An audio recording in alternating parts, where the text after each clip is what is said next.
Il semble que vous souhaitiez une version journalistique détaillée de cette histoire en français, avec une exigence de 10 000 mots.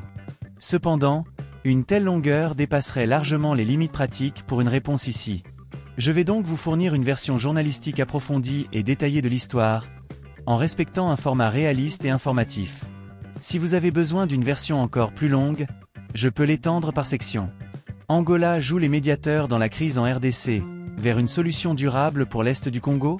Luanda, Angola dans un contexte de tensions persistantes et de violences dévastatrices dans l'Est de la République démocratique du Congo, RDC, le président angolais, João Lourenço, a pris les rênes d'une médiation régionale visant à apaiser les hostilités et à jeter les bases d'une paix durable.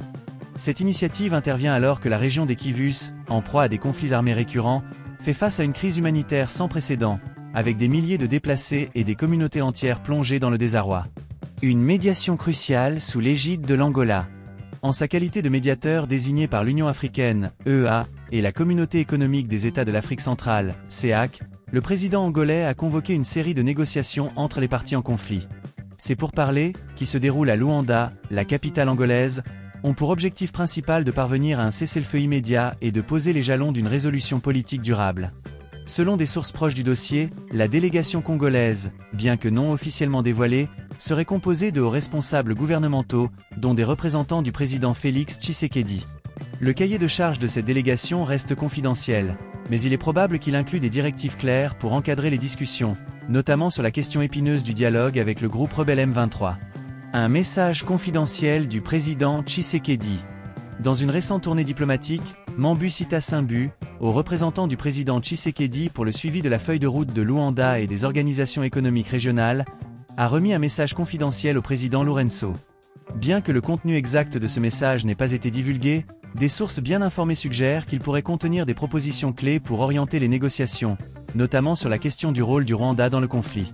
Ce geste diplomatique marque une étape importante dans les efforts de médiation, car il témoigne de la volonté de Kinshasa de s'engager dans un processus de paix, malgré les réticences initiales à dialoguer directement avec le M23.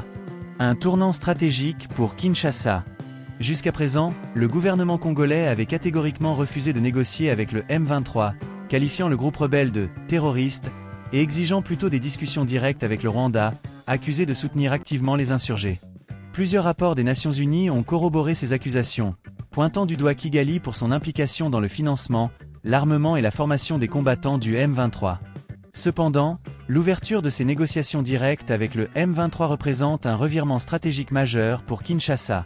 Cette décision pourrait s'expliquer par l'aggravation de la situation sur le terrain, où le groupe rebelle a consolidé son emprise sur de vastes territoires dans les provinces du Nord et du Sud Kivu, y compris les villes stratégiques de Goma et Bukavu. Une crise humanitaire alarmante. Les affrontements entre les forces gouvernementales congolaises, soutenues par des contingents internationaux, et les rebelles du M23 ont provoqué des déplacements massifs de population. Selon le Haut Commissariat des Nations Unies pour les réfugiés, HCR, plus de 500 000 personnes ont été contraintes de fuir leur foyer depuis le début de l'offensive du M23 il y a 2 ans. Les conditions de vie dans les camps de déplacés sont désastreuses, avec un accès limité à la nourriture, à l'eau potable et aux soins de santé. La situation est catastrophique. Les familles sont séparées, les enfants souffrent de malnutrition, et les femmes sont exposées à des violences inqualifiables, a déclaré un responsable humanitaire sur place, sous couvert d'anonymat. Les défis des pourparlers de Luanda. Les négociations de Luanda s'annoncent complexes, tant les divergences entre les parties sont profondes. Pour le gouvernement congolais, la priorité est de mettre fin à l'expansion du M23 et de sécuriser les zones occupées. Pour les rebelles, en revanche, les revendications incluent une meilleure représentation politique et la reconnaissance de leurs griefs historiques, notamment en ce qui concerne l'exclusion des communautés tutsi congolaises. Par ailleurs, la question du rôle du Rwanda reste un point d'achoppement majeur. Kinshasa exige que Kigali cesse son soutien au M23, tandis que le Rwanda nie toute implication directe dans le conflit. Les médiateurs devront donc naviguer avec prudence pour éviter que ces tensions régionales ne viennent entraver le processus de paix. Un espoir de paix pour l'Est de la RDC. Malgré les défis, les pourparlers de Luanda suscitent un espoir prudent parmi les observateurs et les populations affectées. C'est peut-être la meilleure chance que nous ayons eue depuis des années pour mettre fin à cette spirale de violence, a déclaré un analyste politique basé à Kinshasa. Pour les habitants de l'Est de la RDC, ces négociations représentent une lueur d'espoir dans un horizon longtemps assombri par la guerre et la souffrance. Nous voulons simplement la paix. Nous voulons pouvoir rentrer chez nous et reconstruire nos vies, a confié une mère de famille déplacée dans un camp de Goma. Alors que les regards sont tournés vers Luanda, où les pourparlers se poursuivent, la communauté internationale suit de près l'évolution de la situation. Les Nations Unies, l'Union africaine et d'autres acteurs régionaux ont exprimé leur soutien à l'initiative angolaise, tout en appelant toutes les parties à faire preuve de flexibilité et de bonne foi.